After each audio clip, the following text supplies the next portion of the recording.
नमस्कार, स्वागत है आप सभी का। दूरदर्शन समाचार आप देख रहे हैं और सांकेतिक भाषा के इस खास बुलेटिन को लेकर हाजिर हूं मैं कृतिका और मेरे साथ है मेरी सहयोगी मनीषा, जो खबरों को सांकेतिक भाषा के जरिए आप सभी तक पहुंचाएंगी। तो चलिए शुरुआत करते हैं इस खास बुलेटिन की और सबसे पहले नजर डालते हैं सुर्खियों पर।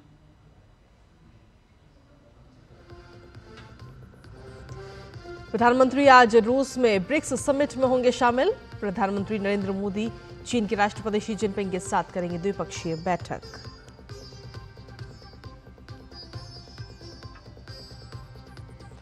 महाराष्ट्र चुनाव के लिए शिवसेना शिंदे गुट की 45 उम्मीदवारों की पहली सूची जारी। महाविकास अघाड़ी के दलों के बीच सीट बंटवारे का ऐलान आज संभव।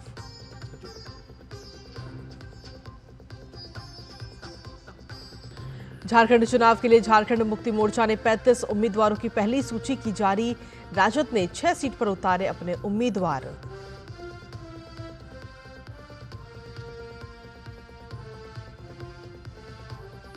मौसम की खबरों में ओडिशा बंगाल के तटीय जिलों में चक्रवाती तूफान दाना को लेकर गंभीर चेतावनी। आज से दोनों राज्यों के 23 जिलों के स्कूल बंद, अनेक ट्रेनें रद्द।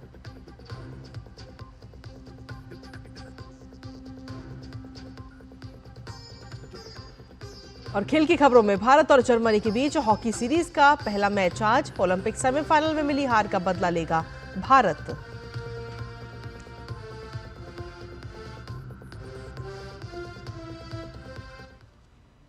तो ये थी प्रमुख सुर्खियां और अब खबरों में विस्तार से बात करेंगे। प्रधानमंत्री नरेंद्र मोदी रूस दौरे के दूसरे दिन कजान में 16वें ब्रिक्स शिखर सम्मेलन में आज हिस्सा लेंगे। शिखर सम्मेलन का विषय न्यायपूर्ण वैश्विक विकास और सुरक्षा के लिए बहुपक्षवाद को मजबूत करना है। भारत ब्रिक्स का संस्थापक सदस्य है और इसकी स्थापना के बाद से इसकी सभी गतिविधियां, पहलों और प्रतिबद्धताओं में भाग लिया गया है। शिखर सम्मेलन आर्थिक सहयोग को भी मजबूत करेगा, ऊर्जा और खाद्य सुरक्षा, स्वास्थ्य देखभाल और युवा आदान प्रदान के लिए सहयोग को बढ़ावा देगा। पिछले साल जोहान्सबर्ग शिखर सम्मेलन में ब्रिक्स के पहले विस्तार के बाद यह पहला शिखर सम्मेलन होगा।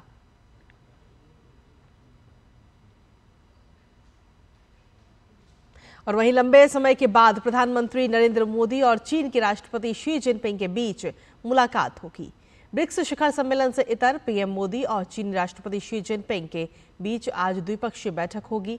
ये मुलाकात कई मायनों में खास साबित हो सकती है। भारत और चीन के बीच लगभग 4 साल से जारी गतिरोध पर अब विराम लगता नजर आ सकता है। दोनों देशों ने हाल ही में पूर्वी लद्दाख में पेट्रोलिंग को लेकर समझौता किया है। समझौते के बाद भारतीय सैनिक अब उन स्थानों पर पेट्रोलिंग करेंगे जहां वो 2020 तक पेट्रोलिंग करते आ रहे थे। ऐसे में उम्मीद की जा रही है कि प्रधानमंत्री मोदी और राष्ट्रपति जिनपिंग के बीच इस मुलाकात के दौरान और भी कई मुद्दों पर चर्चा संभव है। महाराष्ट्र विधानसभा चुनावों के लिए मुख्यमंत्री एकनाथ शिंदे की अगुवाई वाली शिवसेना ने उम्मीदवारों की अपनी पहली सूची जारी कर दी है। पार्टी ने अपनी इस पहली सूची में कुल 45 प्रत्याशियों के नामों का ऐलान किया है। मुख्यमंत्री एकनाथ शिंदे कोपरी भाजपा अखाड़ी सीट से चुनाव लड़ेंगे। लोकसभा चुनावों में जीतकर सांसद बने रविंद्र वायकर की पत्नी को शिवसेना ने जोगेश्वरी पूर्व से चुनावी मैदान में उतारा है। पार्टी ने माहिम सीट से सदानंद शंकर को अपना उम्मीदवार बनाया। महायुति के खेमे से ये दूसरी सूची है और इससे पहले भारतीय जनता पार्टी ने 99 प्रत्याशियों के नामों का ऐलान किया था। महाराष्ट्र में विधानसभा चुनावों के लिए नामांकन दाखिल करने की प्रक्रिया भी शुरू हो चुकी है। मंगलवार को पहले दिन कुल 58 नामांकन दाखिल किए गए। महायुति की तरफ से 288 में से 144 सीटों पर उम्मीदवार अभी तक तय हो चुके हैं। वहीं महाराष्ट्र विधानसभा चुनाव के लिए राज ठाकरे की पार्टी महाराष्ट्र नवनिर्माण सेना ने 45 उम्मीदवारों की अपनी सूची जारी कर दी है। राज ठाकरे के बेटे अमित ठाकरे मुंबई के माहिम से चुनाव लड़ेंगे। मनसे प्रवक्ता और पूर्व पार्षद संदीप देशपांडे वर्ली से चुनाव लड़ेंगे। ये एमएनएस की दूसरी सूची है। वहीं महाराष्ट्र में महाविकास अघाड़ी में सीटों के बंटवारे को लेकर चल रहा गतिरोध अब खत्म होता नजर आ रहा है। कांग्रेस नेता बाला साहेब थोरात ने दिल्ली से लौटकर एनसीपी नेता शरद पवार और शिवसेना नेता उद्धव ठाकरे से मुलाकात की। उद्धव के साथ उनकी बैठक करीब 2.5 घंटे तक चली। इसके बाद महाविकास अघाड़ी के नेताओं की बैठक हुई। थोरात ने संवाददाताओं से कहा कि महाविकास अघाड़ी में कोई विवाद नहीं है। आज महाविकास अघाड़ी के दलों के बीच सीट बंटवारे को लेकर अंतिम फैसला आ सकता है। साथ ही कांग्रेस आज अपनी पहली सूची भी जारी कर सकती है।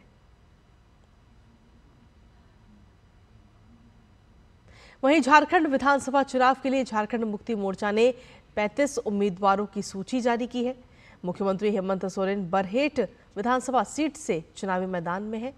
हेमंत सोरेन की पत्नी कल्पना सोरेन गांगेय सीट से चुनाव लड़ेंगी। शिकारीपाड़ा विधानसभा सीट से आलोक सोरेन चुनाव लड़ेंगे। झारखंड मुक्ति मोर्चा ने लिट्टीपाड़ा से अपने सिटिंग विधायक दिनेश विलियम मरांडी को टिकट काटकर उनकी जगह हेमलाल मुर्मू को अपना उम्मीदवार बनाया है, जबकि बोरियो विधानसभा सीट से धनंजय सोरेन को चुनावी मैदान में उतारा गया है। झारखंड विधानसभा चुनाव में राष्ट्रीय जनता दल ने 6 उम्मीदवारों की अपनी सूची जारी कर दी है। राजद ने देवघर से सुरेश पासवान, गोड्डा से संजय प्रसाद यादव और कोडरमा से सुभाष यादव को अपना उम्मीदवार बनाया है। वहीं रश्मि प्रकाश चतरा से, नरेश प्रसाद सिंह विश्रामपुर से और संजय कुमार सिंह यादव हुसैनाबाद से उम्मीदवार होंगे। आगे बढ़ते हुए अब बात मौसम से जुड़ी खबरों की। बंगाल की खाड़ी में आ रहे गंभीर चक्रवाती तूफान दाना के कारण बंगाल और ओडिशा में हाई अलर्ट जारी किया गया है। भीषण चक्रवाती तूफान दाना के बृहस्पतिवार की रात को लगभग 120 किलोमीटर प्रति घंटे की रफ्तार से पुरी और सागर द्वीप के बीच उत्तरी ओडिशा और पश्चिम बंगाल के समुद्र तट को पार करने की आशंका है। मौसम विशेषज्ञों के अनुसार दाना ओडिशा तट के भीतरकनिका और धमरा के बीच दस्तक देगा। इससे निपटने के लिए ओडिशा और पश्चिम बंगाल ने सभी तैयारियां पूरी कर ली गई हैं। तूफान से प्रभावित होने वाले इलाकों से लोगों को निकालकर सुरक्षित स्थानों पर भी पहुंचाया जा रहा है। वहीं ओडिशा में 14 तटीय जिलों में आज से स्कूल बंद रहेंगे, तो वहीं पश्चिम बंगाल के 9 तटीय जिलों में स्कूलों को आज से बंद रखा गया है। इसके अलावा प्रभावित इलाकों से गुजरने वाली 150 से ज्यादा ट्रेनें भी रद्द कर दी गई हैं। भारतीय तटरक्षक बल हाई अलर्ट पर है। उसने चक्रवाती तूफान दाना के कारण पैदा होने वाली किसी भी आकस्मिक स्थिति से निपटने के लिए अपने जहाज और प्लेन तैनात कर दिए हैं। तो वहीं एनडीआरएफ की 7वीं बटालियन की 5 टीमें देर रात निकासी और बचाव कार्यों के लिए आवश्यक उपकरणों के साथ राजधानी भुवनेश्वर से प्रभावित जिलों के लिए भी निकल चुकी हैं।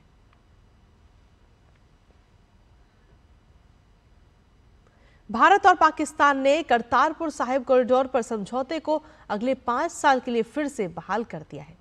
विदेश मंत्री एस जयशंकर ने सोशल मीडिया प्लेटफॉर्म एक्स के माध्यम से इसकी जानकारी दी है। उन्होंने बताया कि भारत और पाकिस्तान ने श्री करतारपुर साहिब कॉरिडोर पर समझौते को अगले 5 साल के लिए फिर से बहाल किया है। प्रधानमंत्री नरेंद्र मोदी की सरकार हमारे सिख समुदाय को उनके पवित्र स्थलों की यात्रा की सुविधा हमेशा प्रदान करती रहेगी।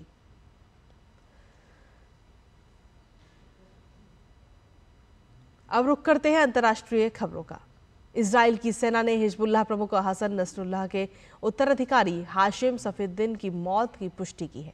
हाशिम की मौत के 19 दिन बाद इजरायली सेना ने यह खुलासा किया है। इजराइल की सेना ने कहा कि 4 अक्टूबर को हाशिम सफीउद्दीन हिजबुल्लाह के खुफिया विभाग के प्रमुख हुसैन अली हाजिमा के साथ मारा गया है। हाशिम सफीउद्दीन हिजबुल्लाह की कार्यकारी परिषद का प्रमुख था और उसे नसरुल्लाह का उत्तराधिकारी माना जा रहा था। 4 अक्टूबर को इजराइल की सेना ने लेबनान के दहिया में स्थित हिजबुल्लाह के भूमिगत खुफिया मुख्यालय पर हमला किया था। उस वक्त हाशिम सफीउद्दीन समेत कुल 25 लोग मुख्यालय में मौजूद थे। हालांकि अभी तक हिजबुल्लाह ने मौत की पुष्टि नहीं की है। हाशिम सफीउद्दीन नसरुल्लाह का चचेरा भाई था। और आगे बढ़ते हुए अब बात खेल से जुड़ी खबरों की। भारत और जर्मनी के बीच 2 मैच की द्विपक्षीय सीरीज का पहला मुकाबला आज नई दिल्ली के मेजर ध्यानचंद नेशनल स्टेडियम में खेला जाएगा। भारतीय टीम की नजर न सिर्फ इस सीरीज में जीत दर्ज करने पर होगी, बल्कि टीम की कोशिश जीत के साथ पेरिस ओलंपिक में मिली हार का हिसाब चुकता करने पर भी होगी। भारतीय टीम को पेरिस ओलंपिक में सेमीफाइनल मुकाबले में जर्मनी के हाथों 3-2 से मुकाबला गंवाना पड़ा था। भारतीय टीम के पास युवा और अनुभवी खिलाड़ियों का अच्छा मिश्रण है। डिफेंडर और ग्रेग फ्लिकर वरुण कुमार की वापसी से टीम मजबूत हुई है। तो वहीं टीम को हालांकि हार्दिक की कमी भी खलेगी। वहीं जर्मनी की टीम भी काफी मजबूत है और टीम में कई युवा खिलाड़ी भी हैं। और इसी के साथ फिलहाल सांकेतिक भाषा के इस खास बुलेटिन में मुझे, मेरी सहयोगी मनीषा और हमारी पूरी टीम को दीजिए अनुमति। नमस्कार।